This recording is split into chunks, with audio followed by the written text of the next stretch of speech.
Good afternoon. My name is Jerry Firestein. I'm the Senior Vice President here at the Middle East Institute. I want to welcome all of you here today for what I think is going to be a very important conference that's going to examine the many complicated dynamics of North Africa today and the prospects for promoting a stable, secure, and prosperous future. We're pleased to host today's conference in collaboration with the Southern Methodist University's Tower Center for Political Studies. Many thanks to Ray Rafidi, Bora Lachi, Jim Holofield, and the entire Tower Center staff and management for its generous support of this conference and initiative. North Africa is a region of critical significance to global peace and security. In Algeria today, mass demonstrations continue in response to the ongoing political turmoil and corruption of the ruling elite.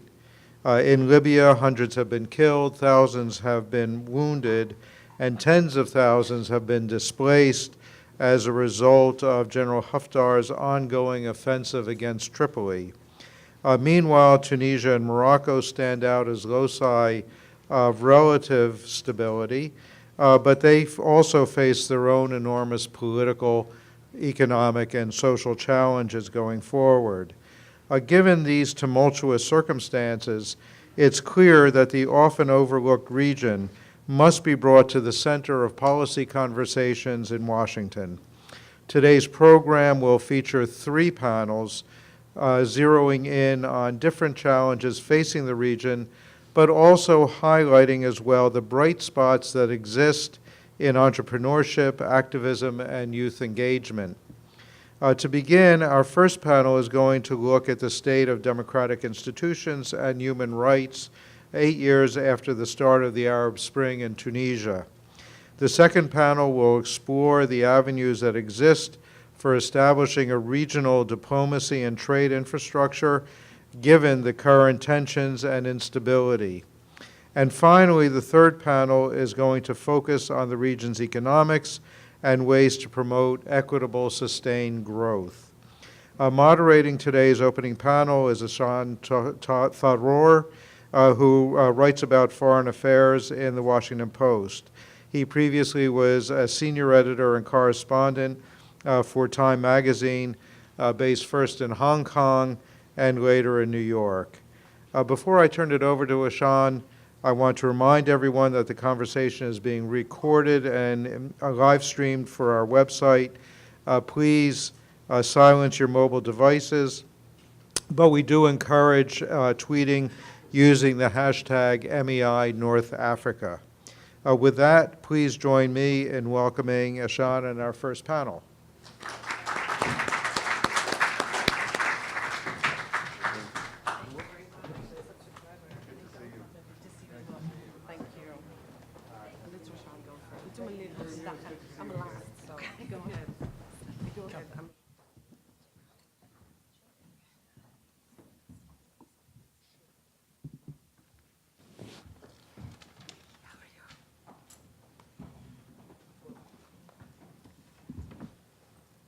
Well, good afternoon, and is this on? Can you hear me? Well, good afternoon. Thank you all for being here, and thank you very much, Ambassador Firestein, for welcoming us and introducing us. It's a real delight to be able to moderate events at this fantastic institute. The subject of today's panel, our first one of the program, is the state of North Africa's political transitions. And at the outset, we can obviously say that it's a pretty turbulent state. The first half of this year has been genuinely momentous. As Ambassador Firestein said, in Algeria, we saw a relentless mass protest movement lead to the ouster of long-ruling President Abdelaziz Bouteflika, and now we're into a new nervy phase with elections coming up, at least scheduled for July 4th. In Sudan, which is not going to fall under, perhaps not going to fall under the purview of today's discussion, a similar set of events took place. Mass protests there also brought down or led to a military putsch that brought down long-ruling President Omar al-Bashir. In Morocco, we've seen sustained protests against the detention of civil society activists there, activists who really focused on issues that are deep-seated throughout the region, questions of unemployment, of corruption. And so throughout, you've seen also the metaphor being invoked once more, yes, of the return of the Arab Spring, or at least the return of a set of events that are giving hope to those who want to see greater democratic consolidation in the Middle East and North Africa. Elsewhere, the news is not so encouraging. In Libya, of course, we're seeing a de facto strongman who has not hid his authoritarian leanings win the support of Western powers as well as other influential regional actors in his push toward Tripoli. In Egypt, which has a hand in the developments in Libya, we've seen sort of a proper military counter-revolution take place, and President Abdel Fattah al-Sisi win himself de facto sort of rule until 2030 and beyond. And so running through all this are a host of socioeconomic factors, the tangled geopolitics of the region involving major players elsewhere, and of course the fact that the Trump administration has taken a pretty conspicuous line, or at least taken a line that seems very much in consensus with Abu Dhabi and Riyadh. We have huge questions of rights and governance here. We have huge questions about political stability as well. So let's get to it. Helping me unpack this all is a terrific expert panel. On the screen right here is Ambassador Robert Ford, who's currently a senior fellow at the Middle East Institute, here where he focuses on the Levant and North Africa. Ambassador Ford retired from the U.S. Foreign Service in 2014 after serving as, of course, as the ambassador in Syria. From 2011 to 2014, he has also served in postings across the region, including important stints in Algeria, Iraq, and Bahrain. To my right is Fatima Haji, a senior program officer covering the Maghreb at the National Endowment for Democracy. Before joining that, she was a senior program officer at the National Democratic Institute, where she worked in the Middle East and North Africa division. Immediately to my left is Intisar Fakir, who is a fellow at the Carnegie's Middle East program, where her research focuses on political security and economic change in Morocco and other North African countries. Her research examines political Islam trends, local governance, social mobilization, and foreign policy. And last but not least is Alison McManus, the research director at the Tahrir Institute for Middle East Policy. Her work and analysis has been published in a variety of publications, including Jadalia, where she serves as a co-editor, the National Foreign Affairs, Lawfare, and The Intercept, and others. So thank you very much for joining us, and thanks so much for this panel. Ambassador Ford, since you're on our screen, I think we'll start with you. Could you kick off this discussion by giving us the lay of the land right now in Algeria? Obviously, a lot has happened in the recent months, but now we're entering a moment where the protests continue, and the de facto authorities that are the military are sort of facing pretty tough choices right now. So could you give us a sense of what's happening and how things may unfold through the summer?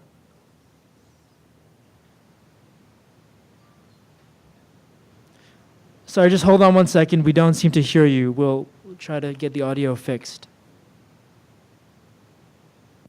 How's that? Is that better? Great. Yeah, sorry. Thanks for the invitation, and it's nice to be with an esteemed panel like this. So thank you very much. Real quick on Algeria, a couple of key points.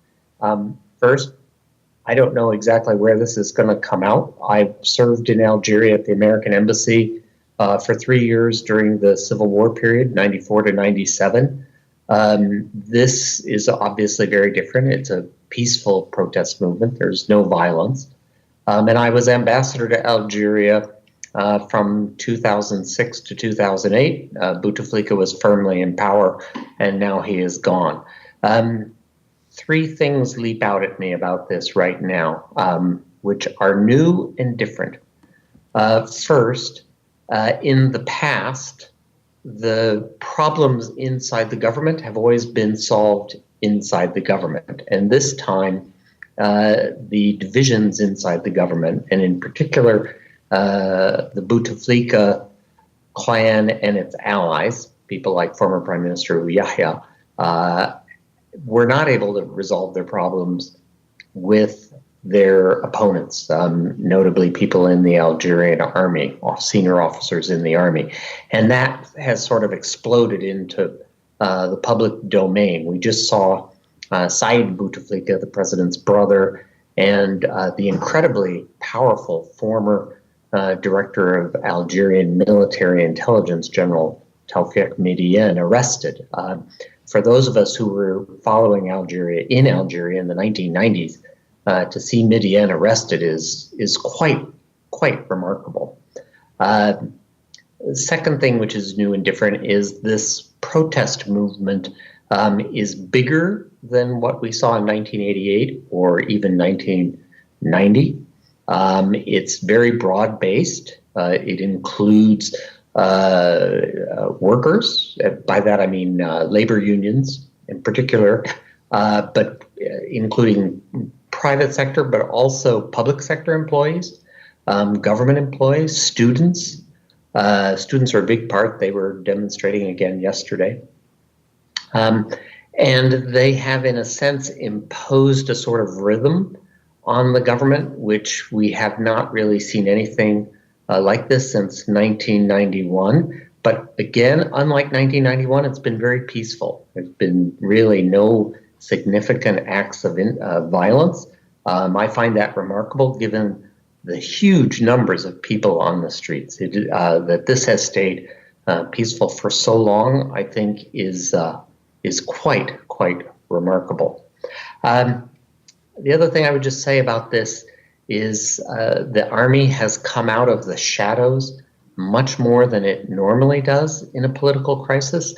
The chief of staff, Gaid Salah, gives weekly radio addresses on the political situation. I don't ever recall seeing a chief of staff give regular addresses on the political situation.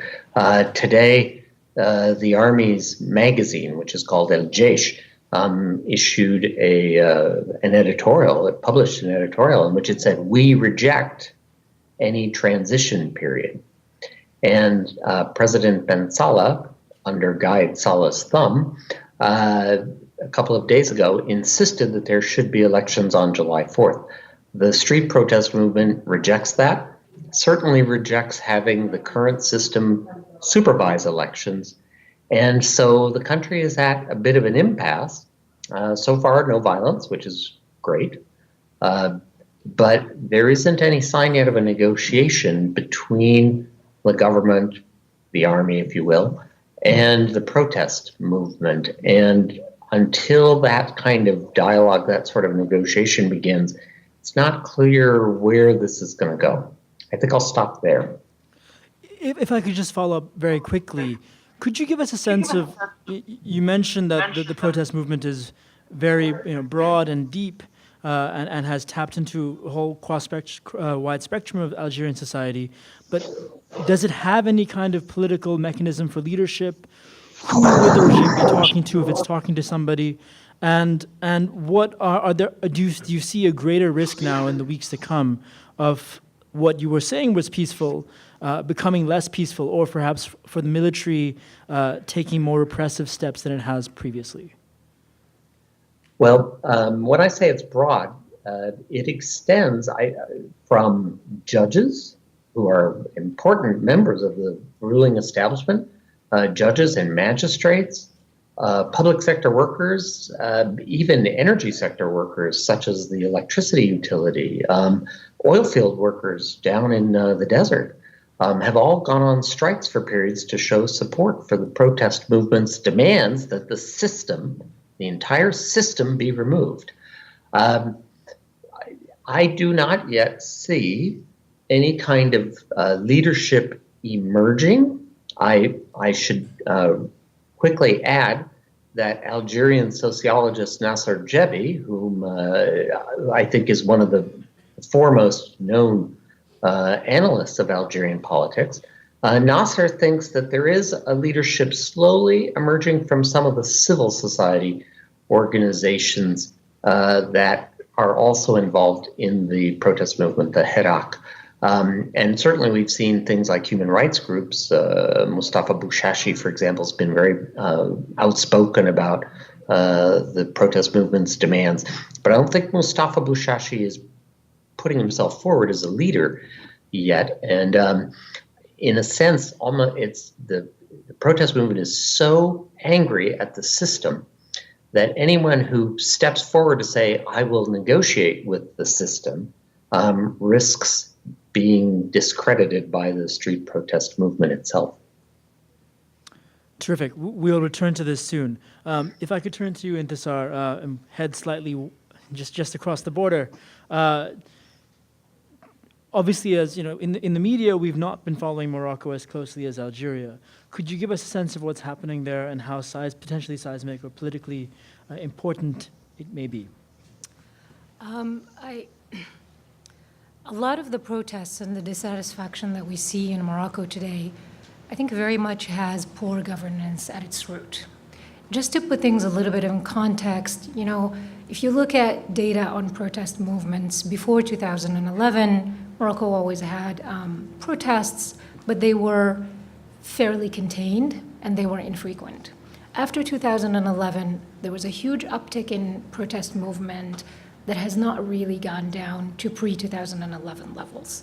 So it seems Morocco is dealing with one wave of protest at almost, you know, one time or another. Just to kind of run through a couple of examples of some of the protest movements that we have seen recently. In 2016, the Rif protests, if some of you might recall, these very much brought to the fore some of the sort of fundamental social and economic challenges that Morocco has been struggling with for a long time, right? So if you looked at the demands of protesters from the Rif back in 2016, you saw things like access to a university, access to a hospital, access to roads and infrastructure. So that's very much what drove those protests. Other examples like the Jrada protests in 2018 were also about similar issues. You know, finding an alternative to coal mining in a town where coal mining used to be very prosperous and then it sort of died. And then also accountability for the lack of development or the slow pace of development. And then there are other examples, you know, Darata Filalt in 2016 and 17, protests were about access to drinking water. And of course, what we saw earlier this year with the teachers' protests. So the question is, you know, why is this happening now? Why are we seeing this big push for governance right now? And I think that has to do with a couple of different factors. Moroccans for a long time were promised reforms for many, many years.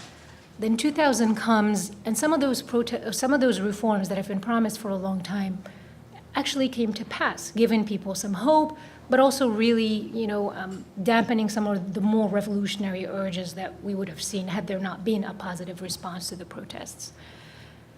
And then people sort of, you know, said, okay, things are about to change, only to step back and see all of the promises and the small changes that happened kind of be undone over the course of, you know, the 7 or 8 years since 2011.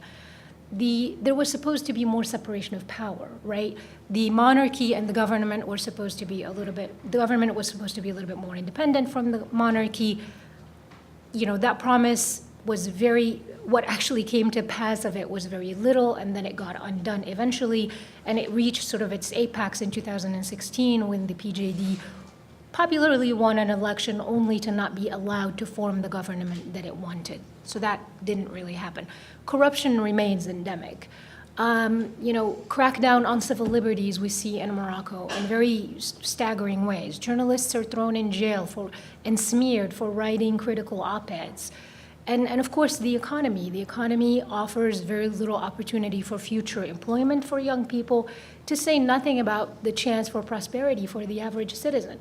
So that seems to be very limited for a small group of people at the very top. So that's why we see more people, you know, resorting to things like protests and strikes and sit-ins. And I'll just end on one note on this concept of protests. I mean, I think increasingly protests are seen not just as a way to voice a single grievance or really go after one issue. They're increasingly seen as a way to essentially access the decision-making in the political process, right? So if you're an average citizen, your vote is not going to matter. Your elected officials are not going to listen to you. So what do? You go out and protest. The risks are, of course, considerable, as we saw in the Reef, but the rewards are also potentially significant in that you get to affect change that would not happen through the ballot box. And in the recent rounds of what's been happening, have you seen sort of spillover from Algeria, in a sense, into what's happening in Morocco? So, sort of looking at Algeria and what's going on in Algeria, I think there is going to be two types of concerns, right? When we talk about spillover, there's going to be the sort of the security spillover concern, right? And looking at the past, although the past is not always a very good predictor for the future, looking at the past, Morocco did okay in the 90s when there was a civil war in Algeria. There really wasn't any significant spillover. So that's on one side. And I think what you were referring to is a little bit more of the revolutionary fervor kind of spilling over into Morocco. I think that there is a chance of that happening if the Algerian transition goes very well, continues to be peaceful. There really is a wholesale reform of the system as the Algerians are demanding. There is no violence, and I think that could give a little bit of hope, and it could very much tap into the internal threat, which I was talking about earlier, which is poor governance. And I think in that sense, there could be a serious concern for the monarchy moving forward. I will mention one thing that this is something that I'm always interested in, which is another concern for Morocco when looking more broadly at Algeria is the Western Sahara issue. I'm sorry this takes us a little bit off course, but I just wanted to say a couple of things on that. Western Sahara is going to be something that the Moroccan leadership very much looks at, and I think the point there is whatever future leadership sort of shows up in Algeria, whether it's military or civilian or whatever, the main thing is how do they feel about the Polisario, right? Is it going to be the same narrative where you have Morocco is a belligerent actor, historically a belligerent actor, and the Polisario allows us to kind of keep it in check? Or is it going to be, okay, the Polisario no longer offers us the same strategic advantage that it did, and while Algeria will always be worried about what kind of influence Morocco is asserting around the region, they're going to try to find alternative ways to counter that. So these are the three things that I imagine the Moroccan leadership is looking at as they watch Algeria. Great. Turning to Tunisia, Fatima.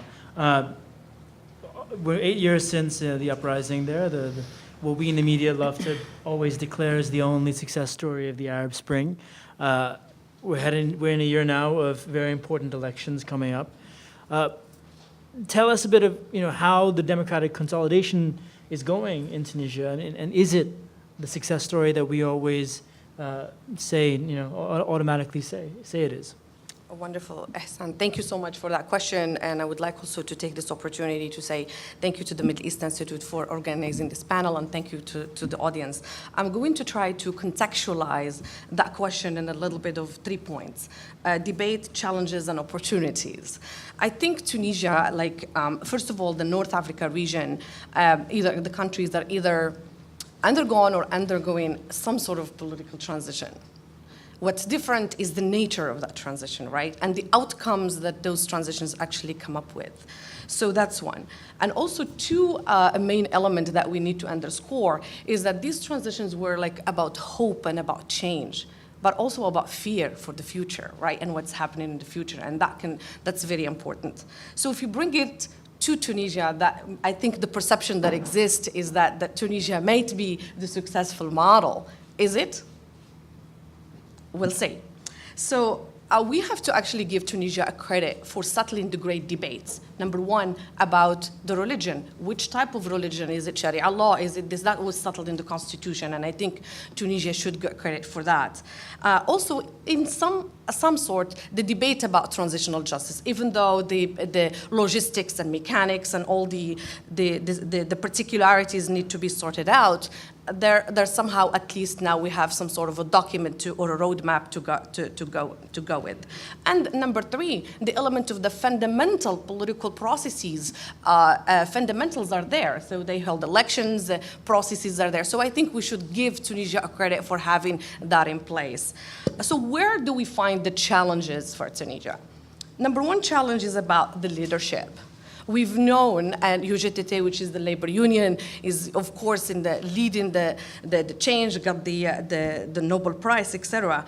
But UGTT alone, even in that one, cannot drive or cannot be relevant to lead or design a new politics, a new economic politics. They can't. So therefore, they need to work with other political elite, and therefore also it brings us to the question of maybe in Tunisia we need a revival of political elite in Tunisia.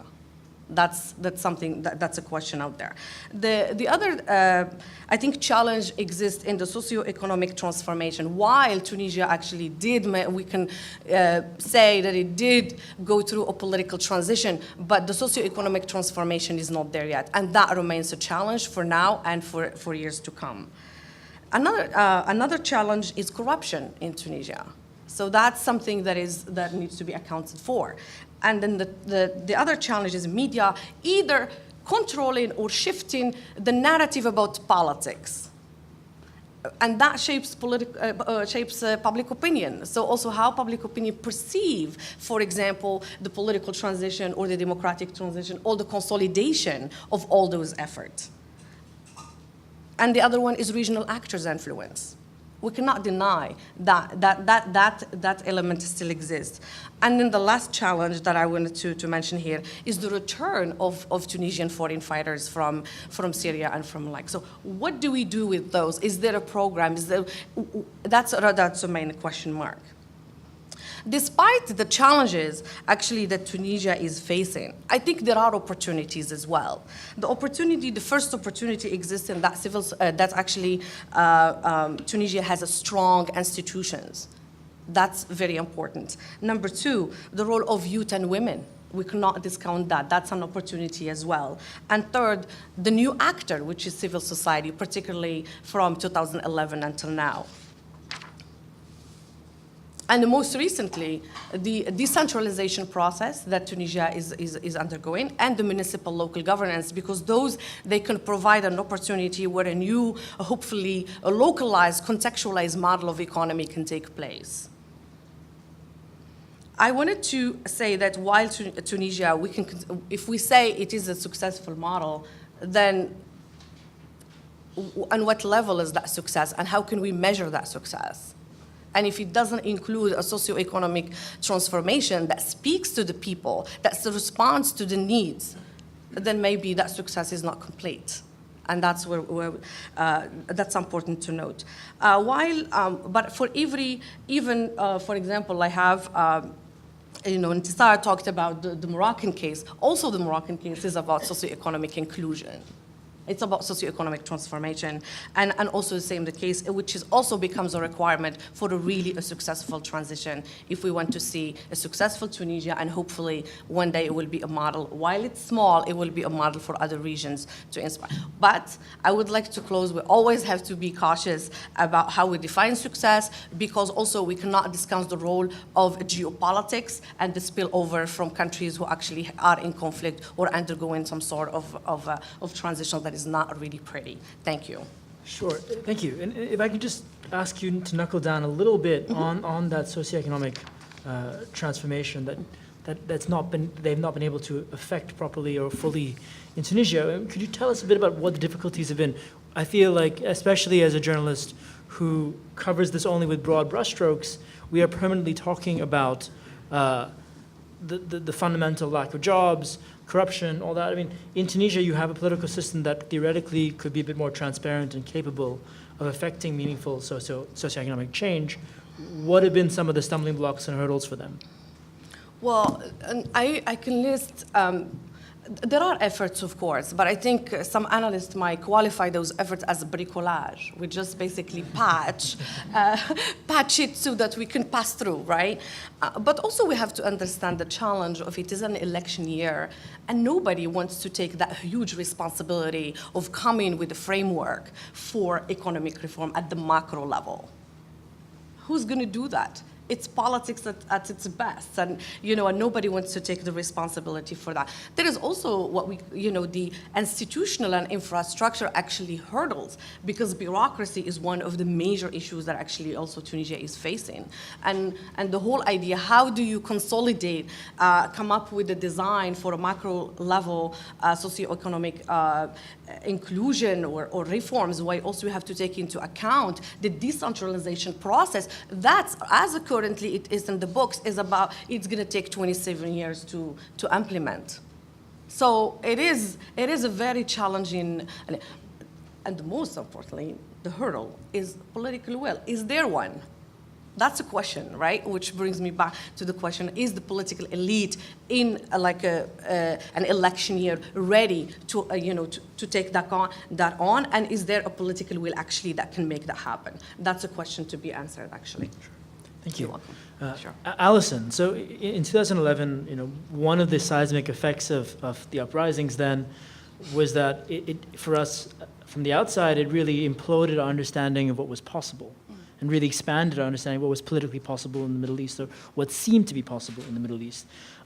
The developments of this year, I mean, what are the kind of broader political lessons that you're drawing from what's happening so far and your analysis of the movements right now? Sure. Thanks so much, Ishan, and thanks to the other panelists and to the Middle East Institute, and Ramadan Kareem for anybody who's observing. I think we've been pretty loath to draw direct connections or make sort of reductionist comparisons between what happened in 2011 and what we're seeing now. But I do think that there are some lessons that could and should be learned, and I'll take my few minutes to talk about this, particularly through the lens of U.S. foreign policy, because I think, unfortunately, we're seeing, there's a risk of repeating some of the same mistakes. And I think over the past 10 years, there's a few fallacies that we've seen foreign policy founded upon that I think are worth examining. The first of these, I would say, is this idea that jusqu'ici tout va bien. So that's to say, as long as we don't see mass mobilization or state failure, the status quo is acceptable. Some of my colleagues have talked here about, violations of human rights. We've seen deterioration of the rule of law, particularly under states of exception or states of emergency. Degradation of state institutions, whether that's from corruption or unwieldy bureaucracy, and an increasing control over the public sphere. Even in the most stable states, these are trends that we're seeing. So if we talk about Morocco, Morocco's sort of held up to be, particularly right now, poster child for stability. This was the same in Algeria, I think, up until last year. It appeared very stable. And again, I think, really a concern in Egypt, how we're seeing this dynamic sort of recreated. Recently, there were constitutional amendments, process of amending the constitution in Egypt.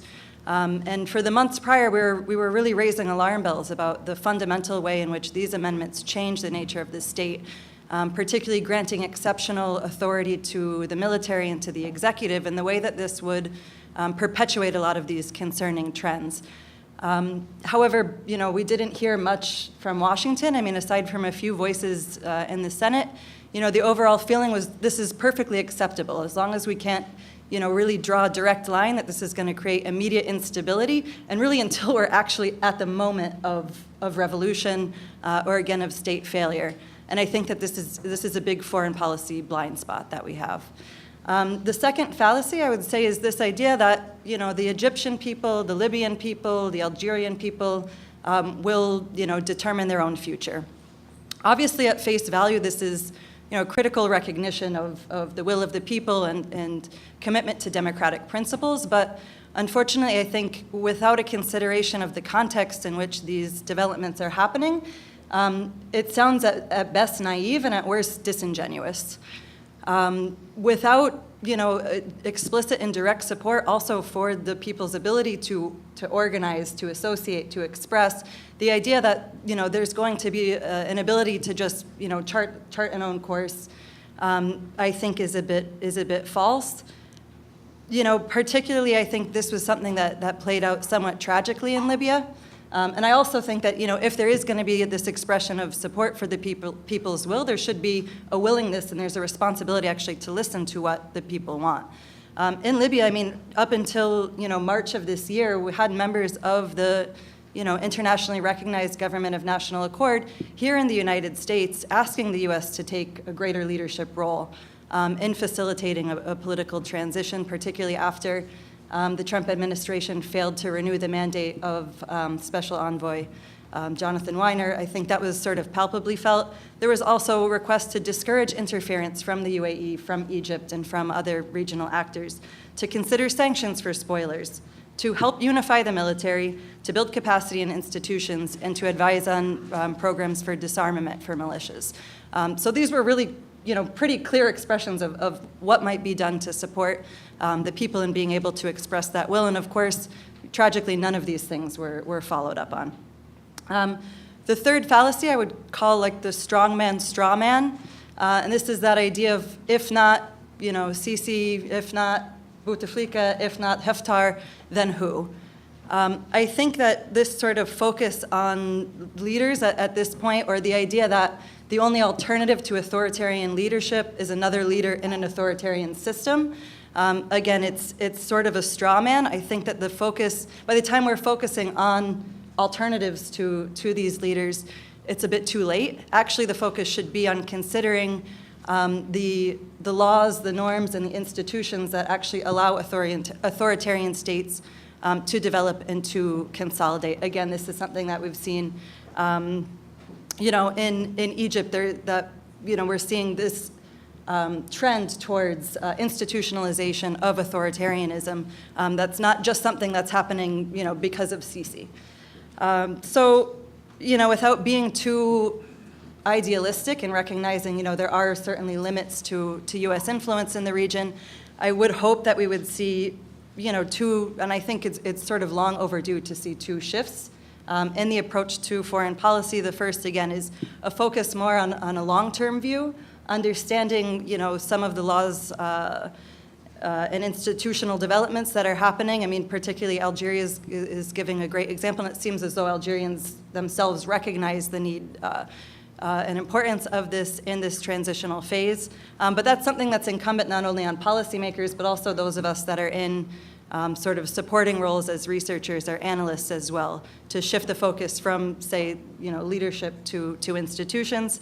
And the second shift that I think is really long overdue is to develop a right-centric approach to foreign policy. Human rights can't be solely the sort of role and responsibility of activists.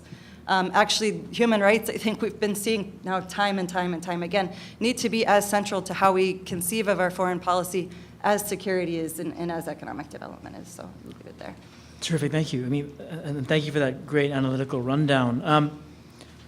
Just to quickly follow up with you, as you mentioned this idea that there should be a right-centric approach. Obviously, that sounds like Greek to the current White House right now, especially when it looks at the Middle East.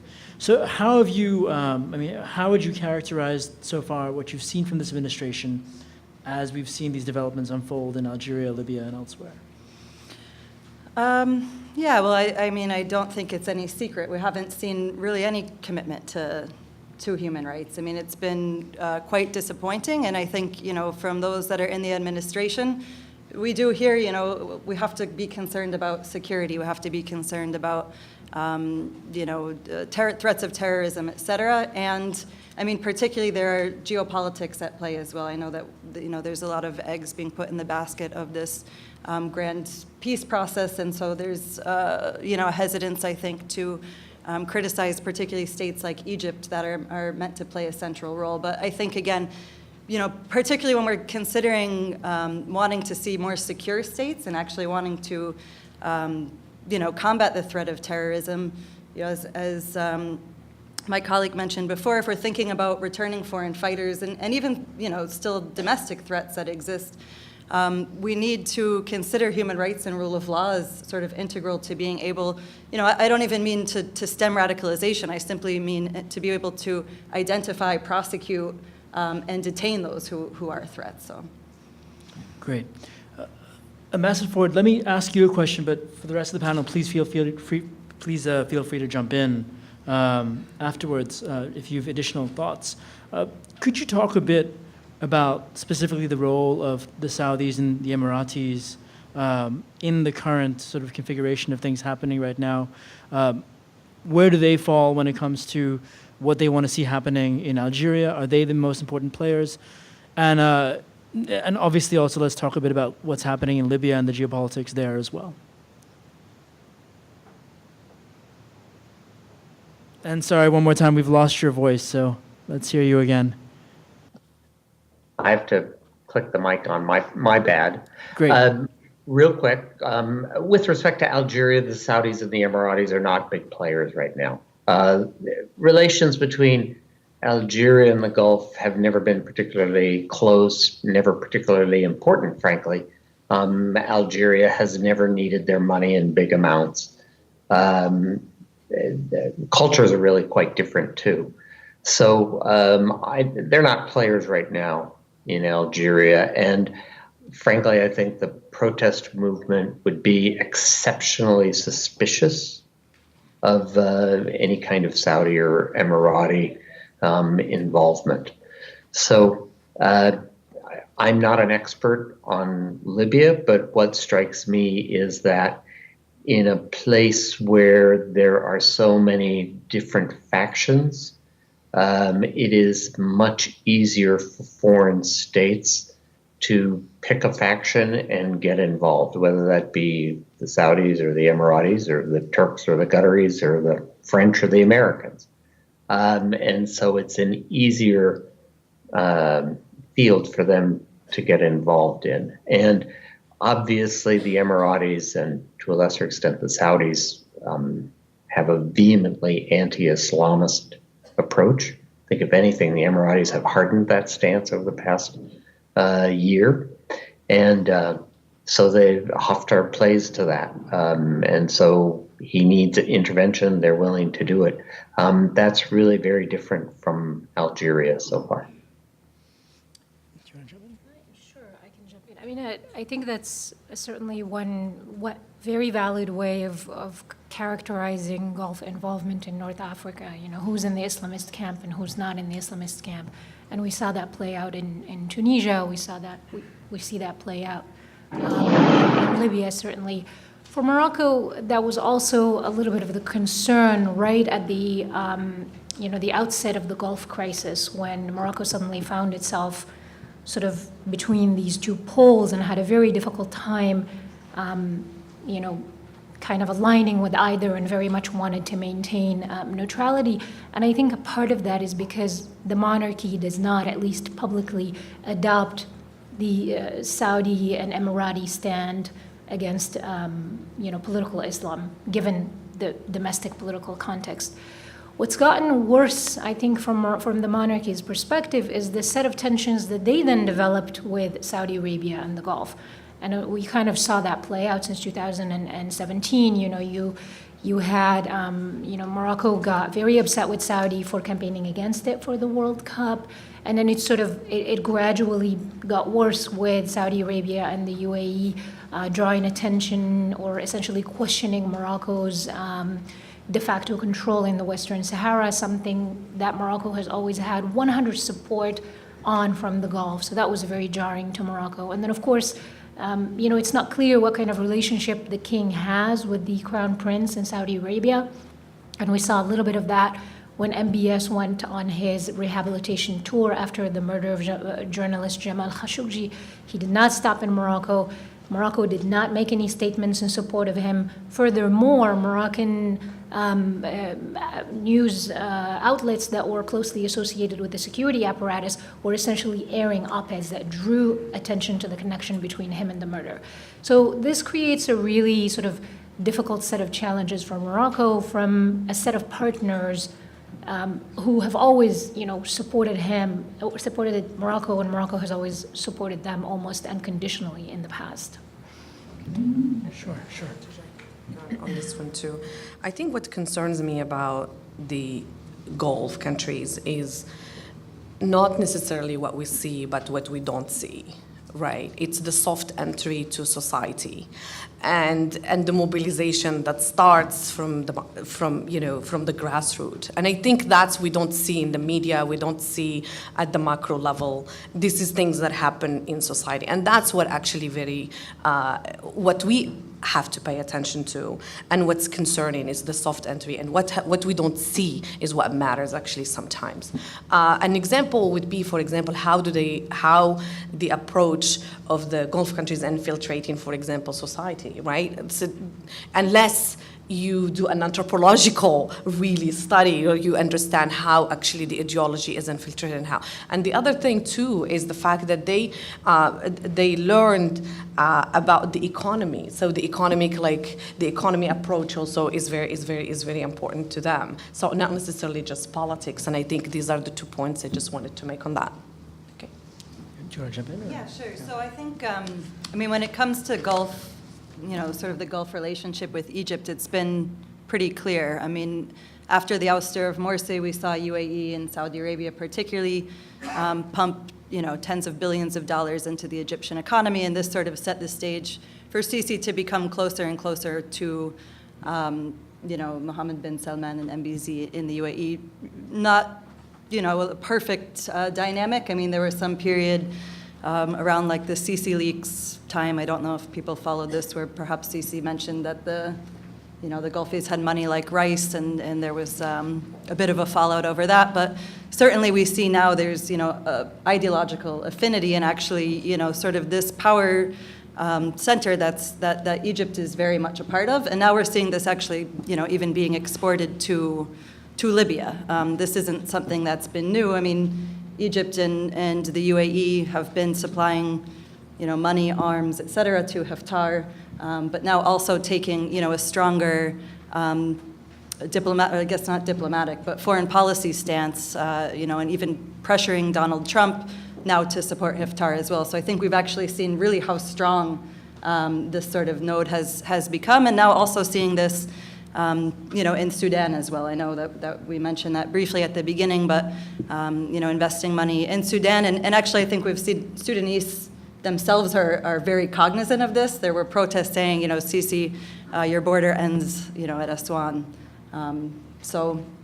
But I think this is something that's a dynamic that's here to stay again, particularly not only in the absence of any pushback on this, but actually an embrace of this on the part of President Trump. Ambassador Ford, just could you give us a sense of what the military's end game now is, given all that's transpired in recent months in Algeria? General Salah is somebody who was obviously familiar to you when you were the ambassador in Algeria.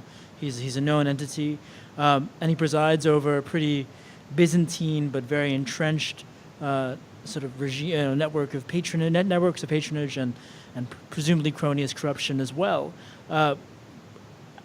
What game is he playing right now, and are we in a situation where the military just has too much to lose if it gives much more?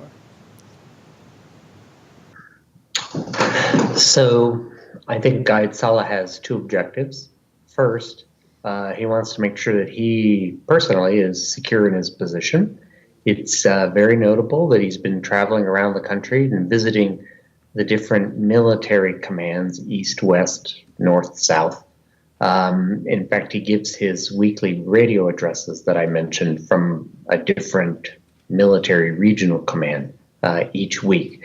And it's Chief of Staff of the Army often visits military commands around the country, but he's been traveling more than normal. He's been out of Algiers quite a bit.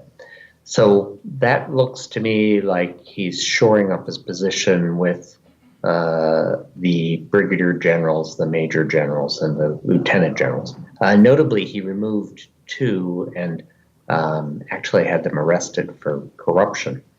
So a second broader play, I think, is that he wants to make sure that the Army maintains a level of independence, that it is not beholden to any particular political authority for its decisions over everything from personnel to its operational freedom in activities such as pursuing terrorists. there was a lot of scratchiness originally when Bouteflika came in and wanted to do amnesties, for example, with armed insurgents back in 1999, for example. So it's not to say that he wouldn't accept any level of change, and prominent Algerian writer Abed Sharaf today wrote an editorial in an online publication, Tout sur l'Algérie, in which he said that the army in the end might be able to go along with some of the demands of the protest movement. It seems to me Abed's a bit optimistic. I've never seen the army enter into a process where it doesn't have a measure of control, that it understands what the outcome will be in advance. But we've never seen street protests of this extent in Algeria, and so even for the army, this is unprecedented. Great. I'll ask one more question before I'm sure there are lots of questions in the audience. But just one thing we've not really touched on that much has been the role of political Islam in various parts of the region. Obviously, for the position of the Gulf monarchies, this is something antithetical to their purposes. Even for this administration, we're in a moment where they're now once more considering a move against the Muslim Brotherhood. Fatima, let's begin with you, but I'd love you guys to all jump in. Ennahda is seen as a pretty rare species of Islamist party that's found effective accommodation with secularist forces. How's it doing? And again, is it, like other elements of Tunisian politics, a model that ought to be looked upon from elsewhere? Thank you for that question. I think we have to look at this topic in two different levels. One, the politics, and second, society, right? So in the politics, I think that Ennahda, as a moderate Islamist party, understood that it is very important to think about Tunisia rather than just Ennahda. And I think and also they're trying to change perception, and that's why I think if you saw in their last communique when they held their National Assembly, they focused. Apologize for the. Sorry, they focused more about seeing themselves as a political party that comes up with policies rather than a political party that is branded an Islamic party. So that is a strategic move and a political move. So you have that, the narratives at the macro level in politics are a bit different than the narratives in society. So, and that, if we are talking about political Islam, is what type of political Islam and who are the actors who are actually bringing this ideology into society. Because even if you have a political elite that is moderate, but if society is not on the same page, there is a problem there, right? So those narratives are difficult, and I think this upcoming elections, which is both presidential and legislative in Tunisia, will also tell us a lot about Ennahda and other political parties. Why? Because are they going to focus on what's the priority for Tunisia, which is economic reforms and socioeconomic inclusion, or are they going to focus, for example, on ideology, which brings us to the question of political Islam and what's the role in there? I think political Islam, if it's not facing this sort of big existential threat across the region, and also from the U.S. as this administration considers, designating the Muslim Brotherhood, whatever it is, as a terrorist organization, then it's facing, the limits of affecting change within current institutions. And we see that in Tunisia, and we see that in Morocco. What happened in Morocco is a bit of a different story, because they are working with the monarchy. They're essentially partners of the monarchy, but also opponents of the monarchy. And it's a very difficult balance to strike. And the first administration, the first PJD administration from 2012 to 2016, did a pretty good job of striking that balance, right? Appeasing the monarchy while giving people a sense that they care about their issues, that they are delivering on policy issues, and so forth. What happened in 2016 is effectively the outcome of that first positive experience. They came in with a much bigger electoral vote, and the monarchy kind of panicked, and they put all of these different obstacles in front of them that forced them to remain in power and to try to manage the country under some very difficult circumstances. And the outcome has been quite bad for them. The PJD-led government today is seen effectively as a joke. It's sort of a puppet government that has not gone anywhere near addressing any of its electoral promises and has to stay that way until some sort of deliverance comes, whether that's the next election or whether there is a reshuffling of government. The question in my mind is, how do they regroup after that, right? Do they say, okay, we know we're going to lose the next election. Do we try to kind of retrench and rebuild? Or do we look at some sort of split, which is still on the table as far as my contacts within the party tell me? So it's both a bit of an existential threat at the kind of big picture level, but also these sort of practical challenges at the practical level.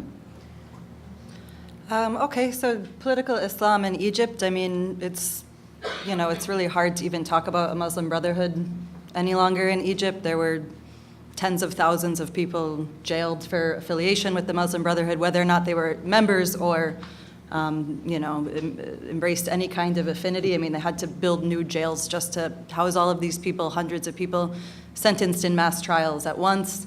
The Egyptian Muslim Brotherhood now is probably stronger in London and Istanbul and here in DC than it is in Egypt. So it's really difficult to think about the Muslim Brotherhood or political Islamists in Egypt as being really any relevant political actor. The idea of designating the Muslim Brotherhood as a foreign terrorist organization is phenomenally stupid. I mean, it's politically, I think only shows the strength of, say, Sisi and the Gulf leaders, more so than, the Muslim Brotherhood. A foreign terrorist organization designation should be against those who represent threats to U.S. national security. So imagining to spend, valuable resources at the Department of State and Treasury on trying to do something like identifying Muslim Brotherhood members just seems to be rather wasteful. And Ambassador Ford, where are Algeria's Islamists right now, given all that's happening there? Of course, the Islamic Salvation Front long ago ceased to exist or even to really organize. There are a series of smaller Islamist parties. The biggest one is called the Movement for the Society of Peace. And it has occasionally participated in government coalitions, hasn't been particularly powerful within those coalition governments, those coalition cabinets, and it has therefore, to an extent, been discredited by the broader opposition movement. It's very noticeable that in the street protest movement now, the Hirak, while the political Islamist parties support it, they're not leading it. They sort of join it, but they're by no means in front, and they are certainly not delegated to represent it in any serious way. That goes for several other smaller Islamist parties. One is called the Algerian Ennahda Party. But I should say that lack of credibility among the political Islamic opposition is not unique to the political Islamists. It applies also to other Algerian political parties, some of the more secular ones, some of which, like the Socialist Forces Front or the Assembly for Culture and Democracy, which are very secular, they too have lost a lot of credibility simply for being part of a system, and the system itself is discredited in the eyes of this large street protest movement. And I just want to add one other thing. There isn't a Muslim Brotherhood party per se in Algeria, so it's not really a player there. But the idea that the United States would declare the Muslim Brotherhood generally to be a terrorist organization is both analytically ridiculous, since there's no single Muslim Brotherhood party anywhere. And number two, there's a terrible instance of political amnesia. We depended heavily on the Iraqi Muslim Brotherhood when the American forces in Iraq were trying to stand up an Iraqi government back in 2004 and 5. The Iraqi Muslim Brotherhood was a vital ally of the Americans. I doubt very much we would have gotten the Constitution passed in 2005 without them. Great. I think we have time for a few questions, so please raise your hands and identify yourself when you have a mic. The gentleman in the back.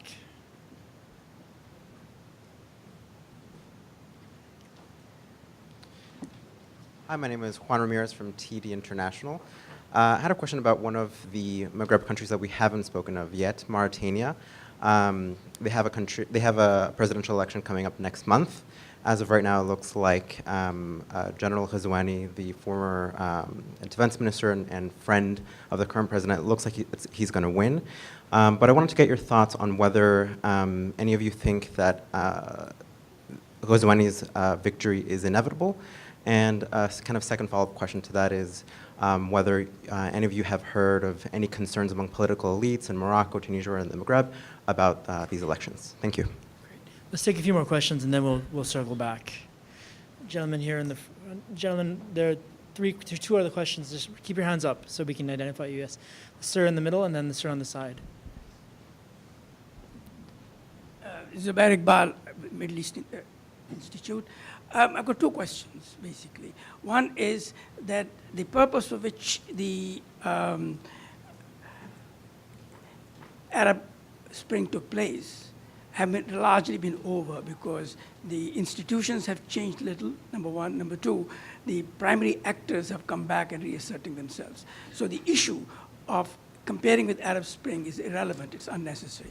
The second issue, which is in fact more important, is we have talked about the United States, but we have not talked about Europe having a role in the region and what kind of a role it can play or is not intending to play in order to see where we go from here.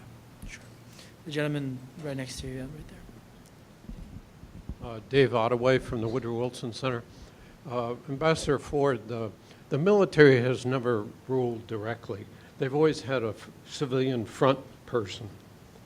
In the current atmosphere, who might be the military's front man in elections? And which party would he be with?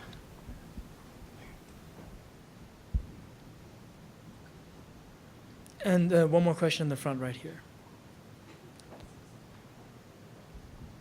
Thank you. A quick question about Tunisia. Actually, Fatima, you spoke about the lack of will for all the political parties, or at least the way it is now, to address some of the socioeconomic issues. How do you see beyond this election? Do you think whoever is going to emerge a winner, whether it's in the parliament or the presidency election, do you think they're going to be able to muster any kind of will, working maybe with the UGTT, which is a political force, but it's not a political party, to address some of the socioeconomic issues in Tunisia? Okay, Fatima, do you want to answer that quickly, and then we'll turn to Sure. Algeria, Mauritania, and then the European role. So I can take on the two questions on Tunisia and Mauritania. So Sure. I can do that, no problem. To answer your question, I think the most important part actually on this upcoming election for Tunisia is the post-election. That's very critical. And also, not only that, what type and what kind of government we're going to see and coalitions. That will determine is there a will to actually put some sort of an agenda for economic reform.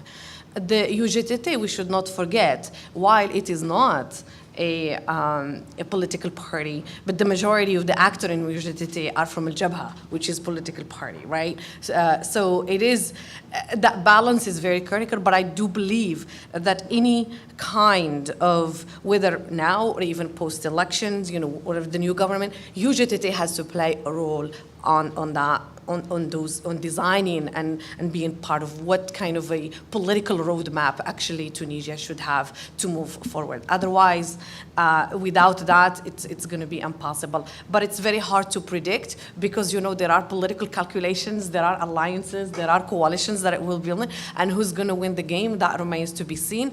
And also, even whoever wins, what type of government matters as well. So that's on Tunisia. For Mauritania, thank you for asking that question, because Mauritania is a country that I also follow closely. Mauritania is a very interesting country in a way. Not only that it's a country that is stratified ethnically and socially, but also politically as well. And just because there is the emergence of another general does not necessarily mean that Aziz is not going to win. I think the question will be, what is this different thing that this new person who's planning to run will offer than what Aziz is offering already, And what kind of change? And we have to understand that Mauritania is a vast country with, I think, an estimation of 3.5 million people, that are divided between a political elite and the rest, and the Afro-Mauritanians. Also, Mauritania has who's going to speak to the issues of governance and issues of those returnees from the 1989, when they fled to Senegal, and their returnees, they're landless. They don't have any. They don't have any paperwork to even identify as such. There is also, you have an issue of youth who's not finding opportunities. So there are real issues, and unless that person comes up with some sort of a framework that responds to those issues, I think Aziz still will be the winner. That's just my my estimation. But because the psyche of the Mauritanian analysts always allude to this idea that Mauritania is used to this strong man, So the personality of a strong man. So society is also has to be prepared for a new person. But I wish them well for sure. So do you want to jump in on Mauritania or also the European role? Sure. Also. On Mauritania, I feel like whatever the outcome of the election, if Abdelaziz doesn't like it, he always has the option of a coup, right? This is basically the history of the country. So, and it's very much one of those places that goes back to the second fallacy you mentioned, Allison. We only pay attention when there is instability, right? We, for what I don't know, maybe the past 10 decades, the military leadership got a pretty good handle on all of the terrorism threats that were propping up across the country, and suddenly we stopped talking about Mauritania. And I think as long as that doesn't change, we're probably not going to pay a lot of attention to Mauritania, whatever happens with the election, whether it's peaceful or there's a coup and so forth. So it's probably not very satisfying, but that's really all I have to say on Mauritania. On the EU question, I don't remember exactly what the detail of the question was, but I can just make a couple of broad points on EU involvement in North Africa. And I'll say this is kind of how I've been looking at EU engagement in North Africa a little bit, probably too much from the perspective of Morocco, right? Morocco has traditionally been the successful example, the poster child, the one that gets most of the EU attention and funding and support and everything. But Morocco over the past few years has been very disappointed in that relationship, so to speak. They felt that for a variety of reasons, the EU has been preoccupied with its own internal challenges. Again, going back to the Western Sahara issue, Morocco's de facto control of the Western Sahara has been questioned and challenged in EU courts. So that's very much created this sense that, does the EU really care about us? And I think that applies a little bit in different ways to other North African countries. Alison, do you want to chime in on sort of the EU's role, say, in Libya or else? I mean, the French and the Italians have taken a very provocative stand there, and they've done a lot, maybe ahead of the U.S. in many fronts. So do you want to chime? Yeah, I mean, the EU role in Libya, I mean, of course, well, the EU, nominally supports political transition, but now we're seeing some fracturing, around Haftar, with the French particularly taking, a more supportive role and the Italians still, sort of sticking to this, the need for political transition. So I think taking a look at what that might mean in terms of like more material support will be critical over the next period. Also, when it comes to Libya or Egypt or really any place in North Africa, I think the concerns around migration are particularly what drive European policy. So, for the United States, it's like unless we can make a direct connection to a terrorist threat, for the Europeans, it's unless there's a direct connection to a threat of migration and having North Africans on the border, this is really what drives EU policy, I think, European policy, particularly member states. The other dynamic that I think is quite interesting when it comes to Europe is Europe taking a more leading role in arms sales, particularly to Egypt. France, I think in the period from 2012 to 2017, France actually surpassed the United States as the top supplier of arms to Egypt. This dynamic is quite interesting, particularly as France and Italy and Germany view in the US, I think this separation of kind of the arms industry from our domestic economy is, at least in terms of optics, we like to keep this separation, whereas in Europe, the sale of weapons to the Middle East is actually termed as something that's quite beneficial for local economies. And so I think that this is something that we'll see Europe seek to continue to take a leading role on. Ambassador Ford, any closing? There was a question to you about the Algerian military, but any other closing thoughts are welcome as well. So real quick, in response to David Ottaway's question, it's not clear, David, who the Army's preferred candidate in an election now would be. There is a retired general, his name is Ghadiri, who has put himself forward, but I'm not at all sure that the Army actually backs him, even though he's a retired general. That's not automatic, I don't think.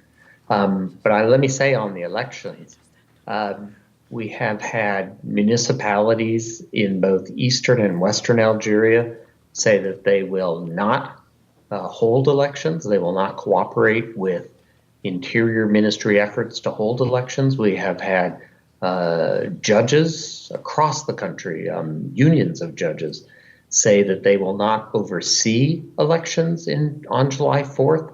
I think the holding of those elections on July 4th is, with each passing day, more and more problematic, more and more difficult, if not already impossible. The street protest movement, as I said, very large, rejects them entirely. And so aside from that retired General Ghadiri, I have seen no other person come forward and say that they would stand in those elections. And so I think we're well before we know who would be the Army's preferred candidate. I have no doubt there will be one if there are elections. But I don't think we're very close to that yet. I'll stop there. Well, great. I think we've run right out of time, and we're being ushered off the stage as I speak. But thank you so much for your questions, and thank you so much to this terrific panel. Thank you.